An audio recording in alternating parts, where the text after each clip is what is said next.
we need you to do an accent. You mean like an Indian accent? You know, Ben Kingsley did an accent in Gandhi, and he won the Oscar for it, so... But he didn't win the Oscar just for doing the accent. I mean, it wasn't an Oscar for Best Indian Accent. What's funny? It's a loaded question, to say the least.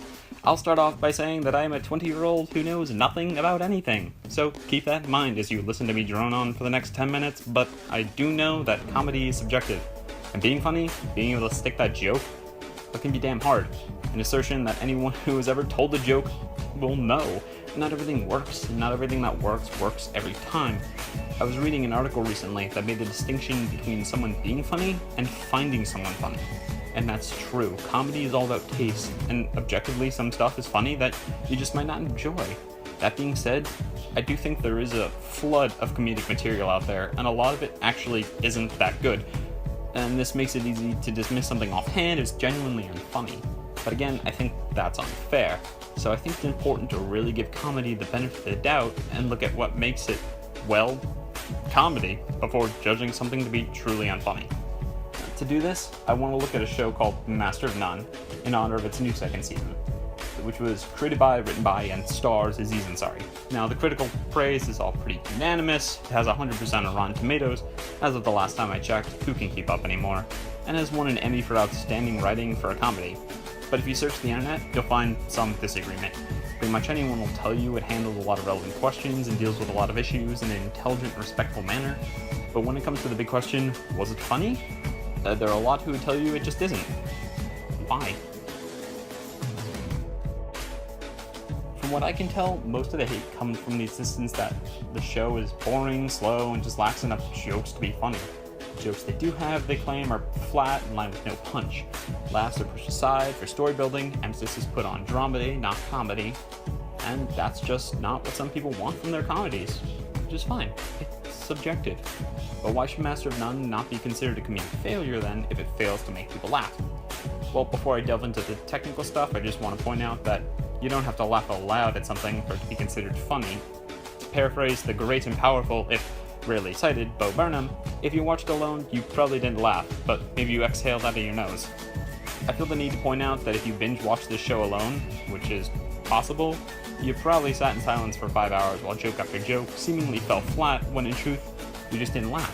Because there's a lot of pressure on an audience to laugh at something that's supposed to be funny, and it helps to have something that breaks the tension for the viewer.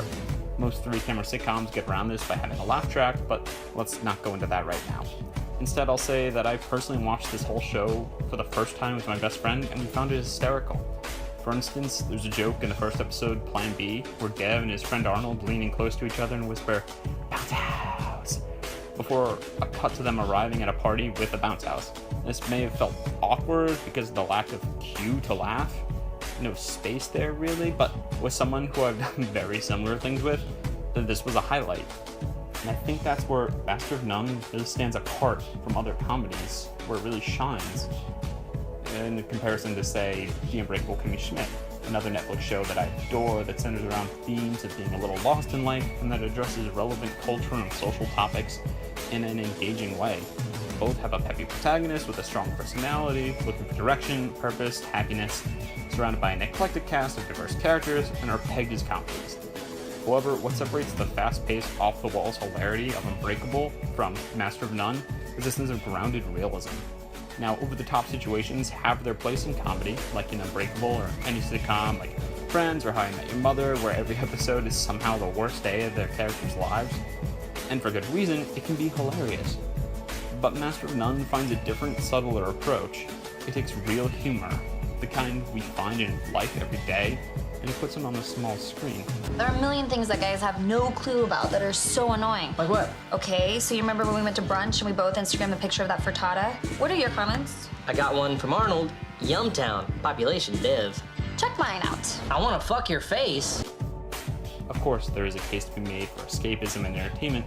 One of my favorite directors is Edgar Wright, and his whole premise is using humor that you can't find in real life to make hilarious movies.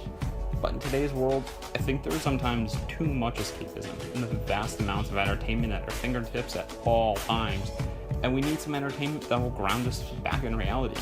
That'll show us problems we all face, remind us we're not alone, help us overcome them. This no coincidence that Master of None uses this type of humor, since so much of the show deals with such relevant and pressing issues as the treatment of women in society, stereotyping minorities, and immigrant families, all problems prevalent in our day-to-day life that we need to acknowledge. I did a show with a female comedian once.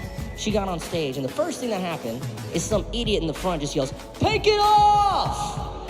If you're a dude, never yell, "Take it off." Unless a woman has placed a tarantula or a scorpion on one of your shoulders, there's no reason for you to yell, "Take it off!" In Laughter, an essay on the meaning of the comic, Henri Bergson says, "Laughter must answer to certain requirements of life in common. It must have a social signification, but in French." Gilbert Hyatt said that laughter is a corrective force. The comic presents that which is relevant to our lives in an absurd light, and our laughter helps us to understand the issues that go with it. Master of None is funny because it is real. It's not a comedian watching his over-the-top friends and providing running stand-up style commentary on their foolishness. No offense, Seinfeld. It's the kind of humor you or I share with our friends, the kind of situations we deal with in our families and our social interactions, the kind of doubts we have about ourselves, and its commentary on them. And of course, going in the other direction works too. Bergson himself states that a disconnect from the characters is key if we're to truly laugh at them, because we can't empathize with them too much. There is a spider, spider. It's deep in my soul. He's lived here for years. He just won't let go. He's laying around. He's got a mean bite. Now he's ready to fight.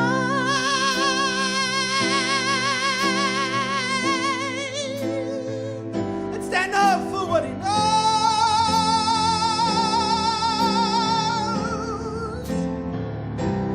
I don't need your trophy, so you go.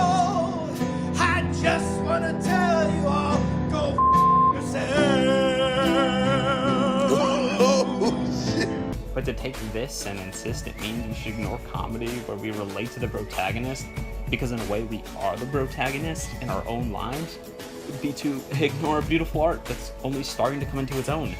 Louis is a great example for this kind of relevant comedy, one that particularly relates to Generation X. Bob's Burgers provides an example of an animated comedy that provides and portrays a wacky world. Like, does Luis ever take off the hat? But is grounded by realistic family dynamics and a hero whose most used punchline is, no, this is all crazy, compared to other adult comedies that have gone completely over the top, like Rick and Morty or BoJack Horseman, to name a few that I think actually work really well. Sorry, Family Guy. Maybe it doesn't elicit as many laughs as Friends or Crazy Ex-Girlfriend, but Master of None doesn't deserve to be dismissed out of hand for this. Its humor doesn't lend itself to be LOL'd at because we experience it every day. That doesn't make it plain, and it certainly doesn't make it bad. It's its own flavor, and deserves its place in what I hope is a growing group of mature, meaningful comedies that truly are funny.